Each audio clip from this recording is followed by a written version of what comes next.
So hello and welcome guys. This is Akhilesh Kushwaha and you are watching Sanskar Agriculture classes. ठीक है. तो today we are going to discuss about climatic requirements. That is what is the climatic requirements of the horticultural crops while growing. क्या क्या हमें climatic requirements होती है crop को grow करने के लिए. तो सबसे पहले क्वेश्चन ये उठता है कि व्हाट इज़ क्लाइमेट. ठीक है. तो क्लाइमेट क्या है. तो क्लाइमेट एज अ होल उसमें लेते हैं जिसमें कि लाइट आता है, हीट आता है, वाटर आता है और एयर आता है. और जो एक क्लाइमेट है उसको ना 30 ईयर्स के लिए एक पर्टिकुलर रीज़न के लिए एक सर्टेन रीज़न के लिए उसको मेज़र करते हैं और वो होता है हमारा क्लाइमेट. क्लाइमेट के साथ एक और चीज़ होती है वेदर. तो वेदर और क्लाइमेट में क्या डिफरेंस है. वेदर जो होता है वो शॉर्ट टर्म पे होता है और जो क्लाइमेट होता है वो लॉन्ग टर्म पे होता है. That is 30 years. वेदर क्या होता है जो डेली बेसिस पे उसको कैलकुलेट किया जाता है. तो हमने पिछले वीडियो में बताया था कि जैसे कि India is a mega diverse country. ठीक है. तो होता क्या यहाँ पे कौन कौन से टाइप क्लाइमेट होते हैं. जैसे ट्रॉपिकल रेन फॉरेस्ट है, ट्रॉपिकल सवन्ना है, ट्रॉपिकल सेमी एरिड स्टेपिक क्लाइमेट है. अब स्टेपिक क्लाइमेट क्या होता है. स्टेपिक क्लाइमेट वो क्लाइमेट होते हैं जहाँ पे जो रेनफॉल होती है ना वो एरिड रीजन की थोड़ा सा कम होती है. मतलब जितना रेनफॉल एरिड रीजन रिसीव करते हैं उससे थोड़ा सा कम स्टेपिक क्लाइमेट रिसीव करता है. तो ट्रॉपिकल और सब ट्रॉपिकल स्टेपिक क्लाइमेट है, ट्रॉपिकल डेजर्ट है, ह्यूमिड है, सब ट्रॉपिकल क्लाइमेट है और क्या है माउंटेन क्लाइमेट है. ठीक है. तो अब आते हैं इसमें हम लोग ज़्यादा मैक्सिमम क्या करेंगे डिस्कस करेंगे ओनली ए बायोटिक फैक्टर्स कि कौन कौन से ए बायोटिक फैक्टर्स हैं.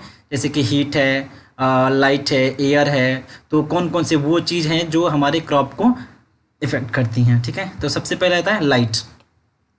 तो सबसे पहले हम लोग जानते हैं कि लाइट सबसे ज़्यादा जो इम्पोर्टेंस होती है वो होती है हमारे फोटोसिंथेसिस में. ठीक है. और light plant react for growth and development ranging in wavelength from 4000 to 7700 angstrom unit. ठीक है. तो जो लाइट की रिक्वायरमेंट होती है जो उसकी वेवलेंथ होती है 4000 से लेके 7700 एंगस्ट्रॉम यूनिट तक हमें उसकी वेवलेंथ जो है प्लांट उसको रिसीव करते हैं for their proper growth and development. ठीक है. Essential for the process of photosynthesis because हम लोग जानते हैं ड्यू टू जैसे कि अगर लाइट नहीं होगी तो फोटोसिंथेसिस जो रिएक्शन है वो कंप्लीट नहीं होगा. अब यहाँ पे ना लाइट की दो एस्पेक्ट होती हैं. एक होती है इंटेंसिटी और एक होता है ड्यूरेशन. तो इंटेंसिटी क्या होती है. इंटेंसिटी मीन्स कि वो कितनी तेज़ी से उसकी तीव्रता क्या है. मतलब किस तीव्रता क्या है किसी चीज़ को इम्पैक्ट करने की. और ड्यूरेशन मतलब कितने लंबे समय तक वो करता है. ठीक है. तो इंटेंसिटी ऑफ लाइट क्या होती है. Estimated from the number of hours of bright sunlight और from the cloudiness of the sky. तो यहाँ पे क्या है ब्राइट सनलाइट है मतलब कितनी देर तक ब्राइट सनलाइट रहता है उसी को बोलते हैं इंटेंसिटी ऑफ लाइट. ठीक है. और कुछ जैसे कि शेड टॉलरेंट क्रॉप हैं जैसे टर्मरिक है और जिंजर है. ठीक है. अगला है अपना duration of light. Duration of light को और क्या बोलते हैं फोटो पीरियड बोलते हैं या फिर और डे लेंथ बोलते हैं. फोटो पीरियड क्या होता है. Photo means light and period means duration. ठीक है. और जो ड्यूरेशन ऑफ लाइट का जो सबसे ज़्यादा इन्फ्लुएंस होता है वो होता है फ्लावरिंग पे होता है.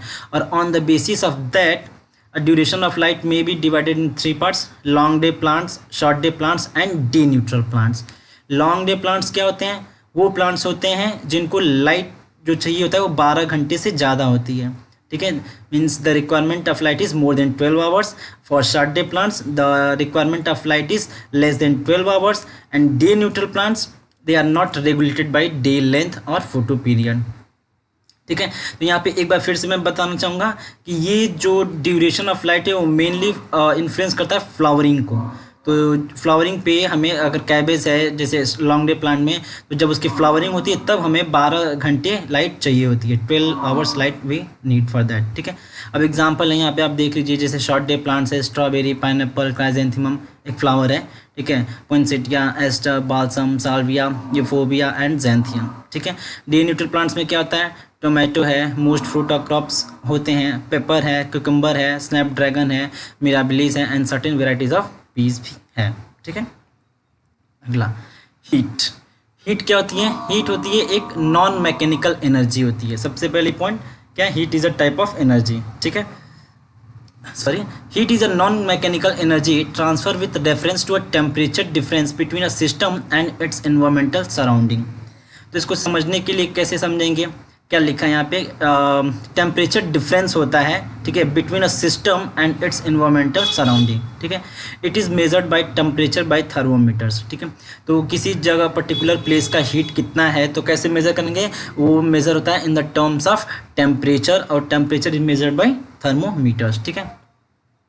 अब एक चीज़ है क्या, टेम्परेचर ग्रेडियंट। टेम्परेचर ग्रेडियंट क्या होता है, जब किसी भी यूनिट को अगर उसके लेंथ से डिवाइड कर देते हैं तो वो हो जाता है उस पर्टिकुलर यूनिट का ग्रेडियंट। तो यहाँ पे टेम्परेचर ग्रेडियंट क्या होता है, T/L, ठीक है। तो टेम्परेचर को जब लेंथ से डिवाइड कर देंगे तो हमारा हो जाएगा क्या, टेम्परेचर ग्रेडियंट। तो for every rise in 1000 metre altitude 5 to 6 degree centigrade of temperature decrease है। मतलब जैसे जैसे 1000 मीटर हम ऊपर जाएंगे तो 5 से 6 डिग्री सेंटीग्रेड हमारा टेम्परेचर क्या होता है, वो कम हो जाता है, ठीक है। तो availability of heat units decide the crop for a given place and average temperature of a place gives an idea about heat units available on the basis of which crop can be decided. तो इस point का क्या मतलब है, इसका मतलब ये है कि अगर किसी पर्टिकुलर प्लेस पे कितना देर हमें हीट मिल रहा है या फिर कितना टेम्परेचर उसका ज़्यादा है, वो हमारा डिसाइड करता है कि हम कौन सी क्रॉप वहाँ पे लें। फॉर एग्जांपल अगर कोई टेम्परेट रीजन है तो वहाँ पे ऑब्वियस सी बात है कि जो हीट होगी वो कम होगी। तो ठंडी जगह है तो वहाँ पे जैसे एप्पल लेंगे, स्ट्रॉबेरी लेंगे, जिनको हीट जो होते हैं कम चाहिए होती है। अब हम सब ट्रॉपिकल या सब ट्रॉपिकल रीजन में आते हैं, जैसे गुआवा है, मैंगो है, तो इनको हीट कंपेरिजन टू दैट थोड़ा सा ज़्यादा चाहिए होता है। अब एरिड रीजन में चले जाए जहाँ बेर होता है तो वहाँ पे उनको हीट ज़्यादा चाहिए होता है या फिर वो ज़्यादा पे भी सर्वाइव कर पाते हैं, ठीक है। अब टेम्परेट फ्रूट क्रॉप्स है, जैसे कि बताया, जैसे कि है एप्पल है, पियर है, peach, plum, almond become dormant due to short day conditions in the region and need chilling for various lengths to break the dormancy. अब यहाँ पे डोरमेंसी ब्रेक करने के लिए चिलिंग रिक्वायरमेंट होती है जो टेम्परेट क्रॉप होते हैं। अब चिलिंग रिक्वायरमेंट क्या होता है, मतलब उनको 7 डिग्री टेम्परेचर से कम, means temperature required less than 7 degree centigrade. अब कितने घंटे के लिए चाहिए होते हैं, तो पर क्रॉप के लिए अलग अलग क्या बोलते हैं, चिलिंग रिक्वायरमेंट होता है। जैसे किसी के लिए 700 घंटे होंगे, 700 आवर होंगे, किसी के लिए 400 आवर होंगे, ठीक है। और extremely high temperature found in arid region cause wilting, sunscald, necrotic spot and even death of plant. अब क्या है, अगर बहुत ज़्यादा हाई टेम्परेचर है जैसे एरिड रीजन में like western part of India, ठीक है, तो वहाँ पे विल्टिंग होती है, प्लांट को सूख जाते हैं, सनस्कैल्ड होता है, नेक्रोटिक स्पॉट होता है और एट लास्ट प्लांट डाई भी कर सकता है, ठीक है। तो अब इसमें एग्जांपल देख सकते हैं ट्रॉपिकल में कौन कौन से क्रॉप होते हैं, mango, banana, papaya, sapota, pineapple, areca nut, breadfruit, jackfruit, avocado, ठीक है। सब ट्रॉपिकल में guava, grape, citrus, date palm, phalsa, pomegranate, litchi, loquat, ETC. Temperate में वही है, आप लोग देख सकते हैं quince, apricot, walnut, cherry, strawberry, ठीक है। अब choice of plants and provisions of protection become important in different situation. Like temperate crop में, अगर टेम्परेट क्रॉप है तो उनके जो प्रोटेक्शन मेजर होंगे वो दूसरे होंगे, सब ट्रॉपिकल के हैं तो वो भी दूसरे होंगे। लेकिन यहाँ पे एक चीज़ देखने की ज़रूरत ये है कि ट्रॉपिकल और सब ट्रॉपिकल में जो चॉइस ऑफ क्रॉप है वो रिजिड नहीं है। मतलब मैंगो को सब ट्रॉपिकल में ग्रो कर सकते हैं या फिर गुआवा को ट्रॉपिकल में भी ग्रो कर सकते हैं, मतलब they can be interchange. Only tropical and सब ट्रॉपिकल की बात कर रहे हैं। टेम्परेट में अभी कुछ ऐसा नहीं है। लेकिन एप्पल में एक न्यू वेराइटी रिलीज हुई है जिसका नाम हरमन 99 है, जो कि जिसकी चिलिंग रिक्वायरमेंट जो है सिर्फ 300 से 400 घंटे है। वो हमारे ट्रॉपिकल रीजन सब ट्रॉपिकल रीजन में भी मिल जाती है, ठीक है। तो अगला पॉइंट है वाटर। तो वाटर क्या होता है, जैसा कि हम जानते हैं water is life for everyone. तो वाटर इज़ अ ट्रांसपेरेंट होता है, मतलब इधर उधर देख सकते हैं पानी के। ऑर्डरलेस होता है, टेस्टलेस होता है, लिक्विड होता है, जिसमें हाइड्रोजन और ऑक्सीजन होते हैं, ठीक है। जिसमें हाइड्रोजन जो है 11.91% होता है और ऑक्सीजन जो है 88.81% ऑक्सीजन होता है, ठीक है। तो वाटर मिलता कहाँ से हमें, नदियों से मिलता है, प्रिसिपिटेशन से मिलता है और स्नो से मिलता है। प्रिसिपिटेशन ऑफ रेन है, स्नो है, रिवर्स है, वेल्स है, इरिगेशन के लिए जो हम लोग यूज़ करते हैं, ठीक है। Water requirement of plant is dependent on soil type and evapotranspiration rate. तो किसी प्लांट का वाटर रिक्वायरमेंट जो है वो किस पे डिपेंड करता है, सॉइल टाइप पे। अब सॉइल टाइप पे कैसे डिपेंड करेगा, जैसे मान लेते हैं कोई सॉइल टाइप है जिसकी वाटर होल्डिंग कैपेसिटी अच्छी है, ठीक है। तो वहाँ से पानी ज़्यादा लॉस नहीं होगा आइदर बाई ग्रेविटेशनल पुल या फिर इवापोरेशन से, ठीक है। तो हमारे वहाँ पे पानी की रिक्वायरमेंट कम होगी। अगर सैंडी सॉइल है तो वहाँ पे क्या है, पानी जो है, वाटर जो है इजीली क्या हो जाएगा, ग्रेविटेशनल पुल से वो नीचे चला जाएगा, ठीक है। अब इवेपो ट्रांसपिरेशन रेट क्या होता है? इवेपोरेशन हम लोग जानते हैं, ठीक है, simply loss of water from earth surface, it includes soil, plants, animals, everything. Transpiration क्या होता है? Transpiration is loss of water from plants tip only. और ट्रांसपिरेशन और गट्टेशन दो प्रोसेस ऐसे हैं जिसमें कि जो वाटर लॉस होता है प्लांट से वो 90 to 97% लॉस होता है गट्टेशन और ट्रांसपिरेशन से, ठीक है। For crop production it is not the total rainfall but it is distribution is more important. अब क्रॉप प्रोडक्शन के लिए क्या होता है, ये इम्पॉर्टेंट नहीं होता है कि कितनी बारिश हो रही है, कितनी रेनफॉल हो रही है, बट इम्पॉर्टेंस ये होता है कि ये इन यूनिफॉर्मली डिस्ट्रीब्यूटेड हो हर जगह। अब ऐसा नहीं कि मुंबई महाराष्ट्र में खूब ढेर सारी बारिश हो गई और राजस्थान में बारिश हुई नहीं, यूपी में बारिश हुई नहीं, तो ऐसा नहीं होना चाहिए।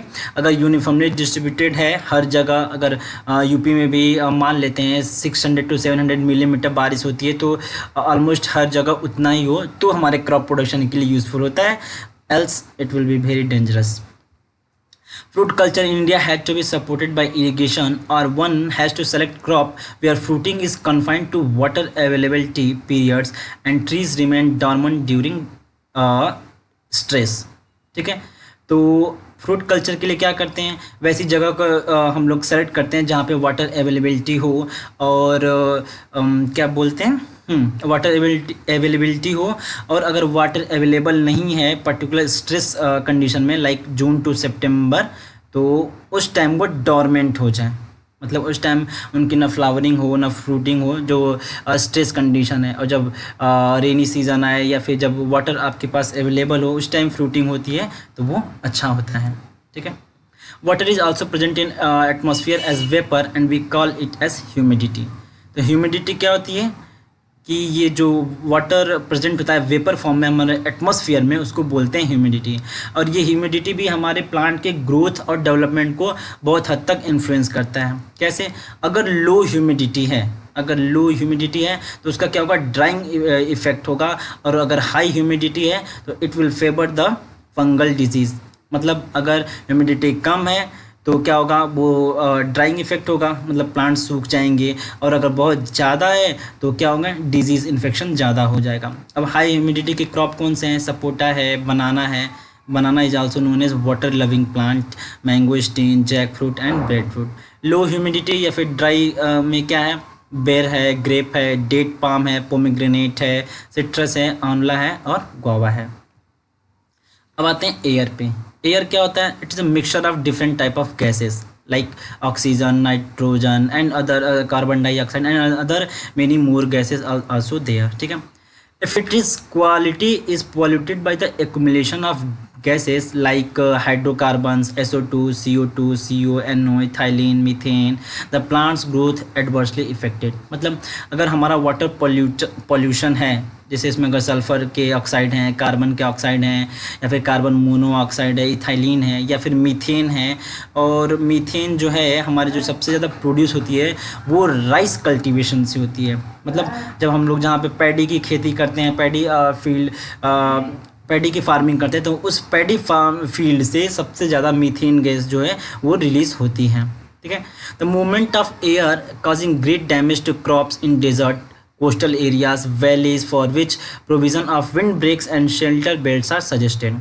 अब wind breaks और shelter belts क्या होते हैं? As we can see in this figure, ये हमारी मेन क्रॉप लगी हुई है बीच में इधर, और ये जो हमारा है क्या है, विंड ब्रेक है। जो विंड ब्रेक या फिर शेल्टर बेल्ट लगाते हैं वो हमारे जो डायरेक्शन ऑफ एयर होता है उसके परपेंडिकुलर लगाते हैं। फॉर एग्जांपल अगर विंड हमारा इधर से आ रहा है तो ये इसको परपेंडिकुलरी ऐसे करेंगे, ठीक है, ऐसे प्लांट करेंगे, तो क्या होगा, इधर से हमारा जो विंड आएगा वो इधर आके रुक जाएगा और हमारी जो मेन क्रॉप है वो ख़राब नहीं होगी, ठीक है। तो आज के लिए इतना काफ़ी है। Thank you, that's all, thank you.